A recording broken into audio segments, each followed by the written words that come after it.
सुर्खी दे विच इंटरनेट मुड़ सेवा तो बंद कर दी गई है क्योंकि पहला बहाल की गई सी पर हुण तनाव नूं वेखदे होए मुड़ तो इंटरनेट सेवावां जिहड़ियां ने वो बंद कर दित्ते गए ने। एक दिन पहला ही बहाल होईयां सन सेवावां। हिंसा दे विच 4 किसानां दे सने 8 लोकां दी मौत हुई है तो माहौल जिहड़ा अजे फिलहाल ठीक नहीं है क्योंकि पुलिस प्रशासन ने पहला मन्निया सी कि आखिरकार हुण हालात ठीक ने, जिस तो बाद इंटरनेट सेवा नूं बहाल कर दित्ता गया सी और हुण मुड़ तो इंटरनेट सेवावां उत्थे बंद कर दित्तियां गईयां ने। सो तनाव नूं वेखदे होए फैसला लिया गया ताकि किसी तरह के नाल कोई भी उथों जिहड़ा हालात खराब नूं करदियां खबरां जिहड़ियां ने पूरे देश दे विच ना फैलाईयां जाण क्योंकि इस वेले पूरे देश की नज़र बनी हुई है और सब इस जानन नूं उत्सुक हैगे ने कि आखिरकार कित्थों तक पुलिस की कार्रवाई पहुंची है। कि कुछ परिवार कह रहे हैं इस तो इलावा जो विरोधी धिरां पहुंचियां हुईयां ने उन्हां दे वल्लों उत्थे कि कुछ किस तरह की कार्रवाई जिहड़ी है कीती जा रही है या फिर किवें दा विरोध हो रहा है, सब यही जानना चाहते हैं क्योंकि उत्थे कोई आम गल नहीं बल्कि 4 किसानां दे सने 8 लोकां दी 3 अक्तूबर नूं मौत हुई सी जिस तरह दे नाल उत्थे हालात बने सन।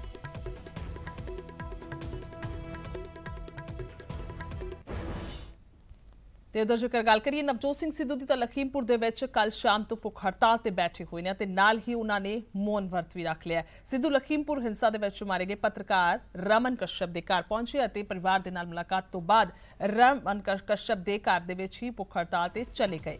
ਸਿੱਧੂ ਦੀ ਮੰਗ ਹੈ ਕਿ ਕੇਂਦਰੀ ਗ੍ਰਹਿ ਰਾਜ ਮੰਤਰੀ ਅਜੇ ਮਿਸ਼ਰਾ ਦੇ ਪੁੱਤਰ ਆਸ਼ੀਸ਼ ਮਿਸ਼ਰਾ ਤੇ ਕਾਰਵਾਈ ਕੀਤੀ ਜਾਵੇ ਅਤੇ ਜਦੋਂ ਤੱਕ ਕਾਰਵਾਈ ਨਹੀਂ ਹੁੰਦੀ ਉਦੋਂ ਤੱਕ ਉਹਨਾਂ ਦੀ ਭੁੱਖ ਹੜਤਾਲ जारी रहेगी। हालांकि यह भी दस दईए कि जदों इत्थों काफिला तुरिया सी जिहड़ी लाइटां तो उस वेले लाइटां तो ही उन्होंने ऐलान किया सी काफिला तुरन तो पहला कि उन्होंने वल्लों भुख हड़ताल की जाएगी जदों तक इंसाफ नहीं मिलता।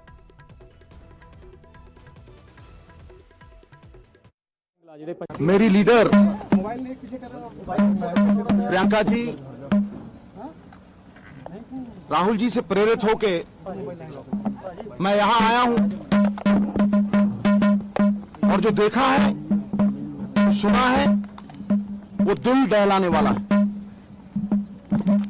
एक जघन्य अपराध की गाथा है।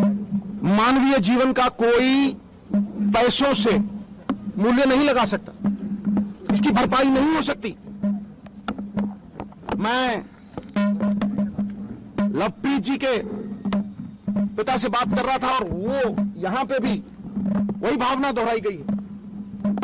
उन्होंने कहा कि मेरी बेटी और मैं इंसाफ चाहते हैं, नहीं चाहिए हमें पैसे।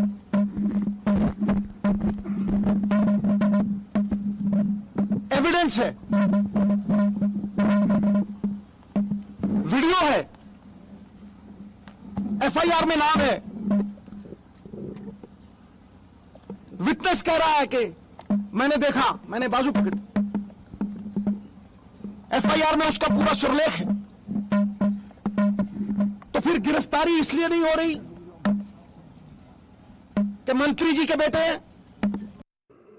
प्रशासन चाहता सी कि किसी मुख्यालय च जाके तुसी धरना दिओ या अनशन करो ते पर लेकिन ये परिवार की इच्छा सी कि साड़ी आवाज़ नूं बुलंद करो। पहला लवप्रीत के परिवार नूं मिल के आए, उन्होंने परिवार की भी यही इच्छा सी कि साड़ी दर्द नूं साड़ी आवाज़ नूं बुलंद करो और इसे करके पीसीसी प्रेजिडेंट ने सिद्धू साहब ने फैसला लेता है कि असी सारे उरे अनशन ते बैठांगे और जब तक आशीष मिश्रा जी की गिरफ्तारी नहीं होंदी है, वो इन्वेस्टिगेशन ज्वाइन नहीं करते तब तक बैठे रहेंगे। नवजोत सिंह सिद्धू के नाल बाकी वफद भी इसी तरह अनशन ते लगातार ना रहेगा। सामने बैठे, बिल्कुल बैठे, असी सारे इकट्ठे आए सी, सारे इकट्ठे ही बैठे। देखो जो लखीमपुर विखे जो दर्दनाक घटना हुई है दिल ਨੂੰ बहुत दहलान देने वाली है। एक तो असी पेपर ਦੇ ਵਿੱਚ ਪੜ੍ਹਿਆ ਸੀ, ਅੱਜ ਜੋ ਪਰਿਵਾਰਾਂ ਦੇ ਮੂੰਹੋਂ ਪਰਿਵਾਰਾਂ ਦੀ ਜ਼ੁਬਾਨੀ ਅੱਜ ਜਦੋਂ ਸੁਣਿਆ ਤੇ ਵਾਕਈ ਰੋਣਾ ਆਉਂਦਾ ਔਰ ਇੱਕ ਇਨਸਾਨ ਦੀ ਜੋ ਹੱਤਿਆ ਇਸ ਤਰ੍ਹਾਂ ਨਿਰਮਮ ਹੋ ਸਕਦੀ ਹੈ, ਇਸ ਤਰ੍ਹਾਂ ਬੁਰੀ ਤਰ੍ਹਾਂ ਉਹਦਾ ਹੱਤਿਆ ਕੀਤੀ ਜਾ ਸਕਦੀ ਹੈ, ਸੋਚਿਆ ਨਹੀਂ ਜਾ ਸਕਦਾ। ਰਮਨ ਕਸ਼ਯਪ ਜੀ ਦੇ ਘਰ ਬੈਠੇ ਉਸਦੇ ਪਿਤਾ ਜੀ ਜਦੋਂ ਦੱਸ ਰਹੇ ਸੀ ਕਿ ਉਸ ਨੂੰ ਬਿਲਕੁਲ ਖਿੱਚਿਆ ਗਿਆ ਗੱਡੀ ਦੇ ਪਿੱਛੇ, ਬਿਲਕੁਲ ਇੰਨੀਆਂ ਝਰੀਟਾਂ ਆਈਆਂ ਕਿ ਉਹਨਾਂ ਦੇ ਉਹਦੇ ਤਾਅ ਨਾਲ ਉਹਨਾਂ ਦੀ ਡੈਥ ਹੋ ਗਈ। ਸੋ ਇਹ ਸਭ ਕੁਝ ਦਰਦਨਾਕ ਹਾਦਸਾ ਸੁਣ ਕੇ ਮਾਨਯੋਗ ਸਰਦਾਰ ਨਵਜੋਤ ਸਿੰਘ ਸਿੱਧੂ ਪੰਜਾਬ ਪ੍ਰਦੇਸ਼ ਕਾਂਗਰਸ ਕਮੇਟੀ ਦੇ ਪ੍ਰਧਾਨ ਨੇ ਫੈਸਲਾ ਲਿਆ ਕਿ ਮੈਂ ਤਦ ਤੱਕ ਮੌਨ ਵਰਤ ਰੱਖਾਂਗਾ ਜਦ ਤੱਕ ਜਿਹੜਾ minister of state for home Ajay Mishra, उसका बेटा आशीष मिश्रा ਜਦ ਤੱਕ ਉਹ ਇਨਵੈਸਟੀਗੇਸ਼ਨ ਜੁਆਇਨ ਨਹੀਂ ਕਰ ਲੈਂਦਾ ਤਦ ਤੱਕ ਜਿਹੜਾ ਮੌਨ ਵਰਤ ਇਨਡੈਫੀਨਿਟਲੀ ਇਸ ਤਰ੍ਹਾਂ ਹੀ ਜਾਰੀ ਰਹੇਗਾ।